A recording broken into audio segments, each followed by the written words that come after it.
Hello दोस्तों, स्वागत है आपका इस वीडियो में। आज हम इस वीडियो में अर्थशास्त्र का 4th अध्याय देखेंगे। तो जो भी स्टूडेंट इस बार 10th का एग्ज़ाम 2023 में देने वाले हैं, उन सारे स्टूडेंटों के लिए इन टॉपिक में अच्छे क्वेश्चन हम कलेक्शन करके लाए हैं। जो भी एनसीईआरटी क्वेश्चन है और जो भी लॉन्ग क्वेश्चन या लघु उत्तरीय प्रश्न है, सारे क्वेश्चन को हम पहले कवर करेंगे। उसके बाद हम लोग ऑब्जेक्टिव की तरफ बढ़ेंगे। तो चलिए हम लोग चौथा अध्याय अपने इकोनॉमिक्स अर्थशास्त्र का स्टार्ट करते हैं। तो देखते हैं मेरा 4th अध्याय क्या है। 3 अध्याय तक हमने कवर कर चुके थे। मेरा चौथा अध्याय है कि हमारी वित्तीय संस्था, मतलब वित्तीय होता है कि रुपया पैसा से जो उनके क्या क्या रुपया पैसा की जो संस्थाएं हैं वो क्या सब है, उन्हीं के बारे में हमको जानकारियाँ चाहिए। तो उस चैप्टर का मेरा क्या नाम है, हमारी वित्तीय संस्थाएं। तो चलिए जानते हैं इनके बारे में। तो इस चैप्टर का जो फर्स्ट मेरा क्वेश्चन है वो क्या है कि वित्तीय संस्थान से आप क्या समझते हैं। टॉपिक का नाम है वित्तीय संस्था और फर्स्ट क्वेश्चन भी वही है कि वित्तीय संस्थान से आप क्या समझते हैं। तो हम लोग जानते हैं कि वित्तीय संस्थान क्या होते हैं। तो ये सब लघु उत्तरीय प्रश्न है, तो हम ज़्यादा से ज़्यादा लघु उत्तरीय प्रश्न को कवर करेंगे। तो देख लेते हैं कि क्या होते हैं वित्तीय संस्थान। वित्तीय संस्थान उस संस्थान को कहते हैं, संस्थान मतलब जहाँ से कुछ सुचारू होता है, चलता है, जो साख एवं ऋण आवश्यकताओं की पूर्ति करती है। मतलब साख में आप जानते होंगे, जैसे कि चेक आ गया, यात्री चेक हो गया, बैंक ड्राफ्ट हो गया, एटीएम हो गया, ये सब क्या होते हैं, साख पत्र होते हैं। ऋण जो उधार देते हैं, उन आवश्यकताओं की जो पूर्ति करती है जो संस्थाएं, उसी को हम क्या बोलते हैं, वित्तीय संस्था कहते हैं। जैसे क्या हो गया कि एसबीआई, पीएनबी और स्वयं सहायता समूह, ये सब क्या है कि ये हमको साख पत्र देता है। एसबीआई बैंक, जैसे एसबीआई बैंक हो गया, पीएनबी हो गया, ये सब क्या है, बैंक है जो कि हमें साख पत्र, एटीएम की सुविधा प्राप्त देती है, प्रदान करती है। उसके बाद हम कह सकते हैं बैंक ड्राफ्ट देती हैं, यात्री चेक देती है। उसके बाद स्वयं सहायता समूह, यदि हमको ऋण लेना है, ब्याज पे पैसा लेना है, तो वो हमें क्या बैंक के द्वारा मिलते हैं। जैसे एसबीआई हो गया, पीएनबी हो गया, और स्वयं सहायता समूह के माध्यम से भी मिलते हैं, जिसमें कुछ महिलाएं मिलकर जो समूह चलाते हैं, उसी को हम क्या बोलते हैं, स्वयं सहायता समूह। और इसके बारे में हमने एक वीडियो भी बनाए थे जिसमें हमने स्वयं सहायता समूह के बारे में बताए भी थे, जो कि बहुत अच्छे क्वेश्चन है स्वयं सहायता समूह। तो आप लोग समझ गए होंगे वित्तीय संस्था क्या। वित्तीय मतलब रुपया पैसा जहाँ से दिए जाते हैं, वही क्या हो गया, संस्था हो गया। तो जिस संस्था से हमें साख पत्र या ऋण की आवश्यकताओं की पूर्ति होगी, वही क्या होगा, वित्तीय संस्थान कहलाएगा। तो हम अपना नेक्स्ट क्वेश्चन देख लेते हैं कि व्यवसायी बैंक कितने प्रकार के जमा राशि को स्वीकार करते हैं। तो व्यवसाय बैंक के हम बारे में जानते हैं। व्यवसाय बैंक जो कह सकते हैं कि बिजनेस के पर्पज़ से बनाए जाते हैं। तो वही कह रहा है कि व्यवसायी बैंक जो होते हैं वो कितने प्रकार के जमा राशि को स्वीकार करते हैं।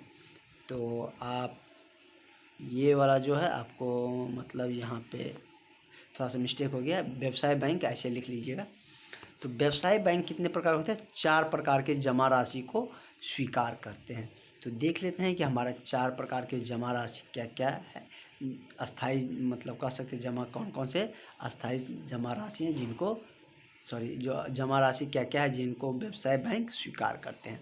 तो फर्स्ट मेरा क्या हो गया, अस्थाई जमा। एक होता है क्या, अस्थाई जमा, जो जमा कर दिए कुछ वर्षों तक छोड़ दिया जाता है, ये जब आवश्यकता होती है तभी निकाली जाती है, तो वह क्या होती है, अस्थाई जमा। एक होता है चालू जमा। चालू जमा मतलब आज काम पर जमा किया, फिर अगर काम पर तो कल निकाल लिया, तो वह क्या हो गया, चालू जमा हो गया। तो और तीसरा हम देखते हैं कि किस प्रकार की जमा राशि को स्वीकार करते। एक होता है संचय जमा, जिसे मतलब जमा करके हम कह सकते हैं कि रखा जाता है, वही क्या होता है, संचयी जमा, जो ज़्यादा समय लॉन्ग टर्म के लिए रखा जाता है।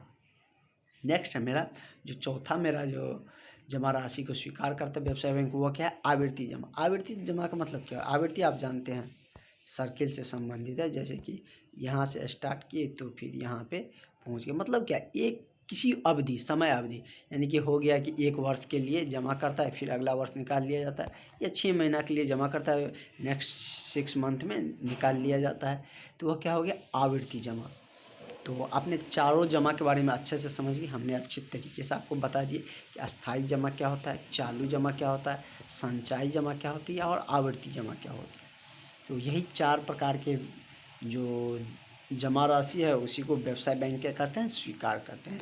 ये चारों आपको आई थिंक बहुत ही अच्छी तरीके से क्लियर हो गए होंगे। चारों का हमने एक्सप्लेन भी बता दिए, कोई दिक्कत ही नहीं है कि अस्थाई जमा क्या होंगे और चालू जमा क्या होते हैं और संचय जमा क्या होते हैं।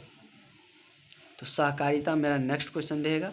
और जो हम एक और क्वेश्चन हम देख लेते हैं कि किसान के साथ ऋण की आवश्यकता क्यों पड़ती है।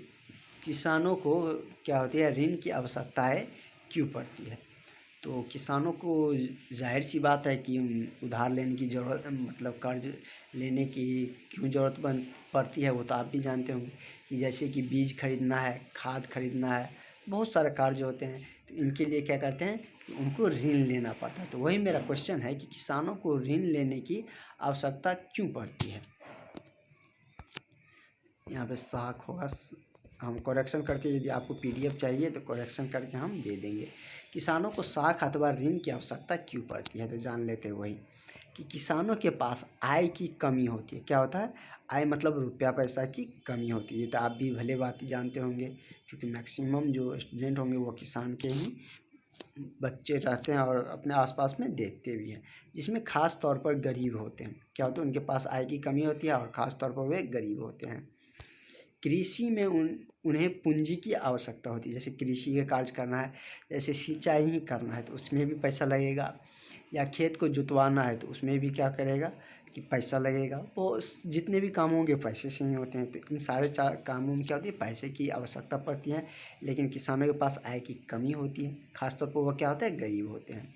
जैसे सिंचाई हो गया, खाद हो गया, बीज हो गया, जोताई आदि, इन सभी के लिए पूंजी की क्या होती है, आवश्यकता होती है।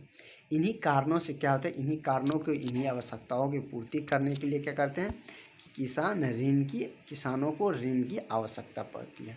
तो ये क्वेश्चन आप खुद से भी लिख सकते हैं कि किसानों के ऋण की क्यों आवश्यकता पड़ती है। तो ये तो आप समझ ही रहे हैं कि सिंचाई करने के लिए, बीज के लिए, जोताई के लिए आदि कार्यों को संपादित करने के लिए किसानों को पैसे की ज़रूरत होती है। उनके पास पैसे का अभाव होता है, इसलिए वह क्या होते हैं, ऋण लेते हैं बैंक से। और जब फसल उगते हैं तो उसे मतलब पूरा कर दिया जाता है, दे दिया जाता है। तो आपने 3 क्वेश्चन इस चैप्टर के देख लिए। तो नेक्स्ट वीडियो में हम आगे के क्वेश्चन को कवर करेंगे, जो मेरा लघु उत्तरीय और दीर्घ उत्तरीय दोनों टाइप के प्रश्न होंगे। तो चलिए मिलते हैं नेक्स्ट वीडियो में। अभी तक के लिए इतना ही, थैंक यू। और यदि आप चैनल पर नई बार आए हो तो सब्सक्राइब जरूर करिएगा और अपने दोस्तों में भी शेयर कर दीजिए, ताकि हमें भी मोटिवेशन मिले। और आप अंत तक मेरे साथ जुड़े रहिएगा, आपको अच्छे नंबर आएंगे। अच्छे नंबर में भी 450 से प्लस ही नंबर आपको आने वाले हैं। हम आपको ऑब्जेक्टिव, सब्जेक्टिव और सारे चीज़ हम आपको करवाएंगे। तो आप सिर्फ अंत तक मेरे साथ जुड़े रहिए, आपको बहुत अच्छे नंबर आएंगे।